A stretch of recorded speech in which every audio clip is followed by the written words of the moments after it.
Un acte juridique est une manifestation de volonté destinée à produire des effets de droit, c'est-à-dire des droits et des obligations. Et les actes juridiques doivent être distingués des faits juridiques, qui sont des agissements ou des événements auxquels la loi attache des effets de droit. La différence entre l'acte juridique et le fait juridique tient au fait que les effets de droit découlant du fait juridique ne sont pas produits par la volonté des individus, mais par la loi elle-même. L'auteur du fait juridique ne recherchait pas à produire les effets de droit, il n'avait pas la volonté de produire les effets de droit. Et inversement, les effets de droit produits par l'acte juridique résultent bien de la volonté des individus. Le ou les auteurs de l'acte juridique avaient bien la volonté de produire les effets de droit en question. Alors, les actes juridiques sont divers et variés. Il y a énormément d'exemples différents d'actes juridiques.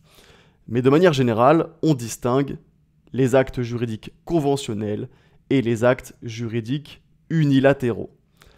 Les actes conventionnels, ce sont ceux qui imposent l'accord de deux ou plusieurs volontés. Donc l'accord d'au minimum deux volontés.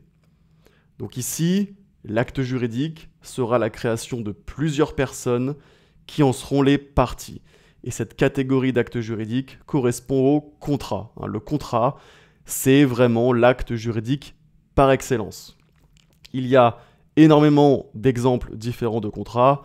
On peut citer par exemple le contrat de vente. Si par exemple, vous vendez votre téléphone à un camarade de promo, eh bien, vous allez conclure un contrat de vente, et ce contrat de vente, c'est un acte juridique conventionnel. On peut aussi citer comme exemple le contrat de bail d'habitation. Typiquement, le contrat que vous avez conclu avec votre propriétaire afin de pouvoir louer votre appartement, c'est un contrat de bail d'habitation et c'est un acte juridique conventionnel. Il y a également comme exemple de contrat, par exemple, le contrat de mariage, le contrat de donation, etc. etc.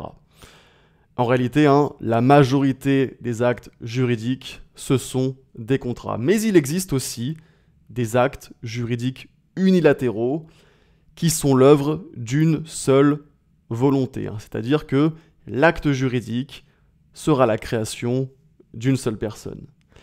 Et un bon exemple d'acte juridique unilatéral, c'est le testament, puisqu'effectivement, le testament n'est l'œuvre que d'une seule personne, son auteur.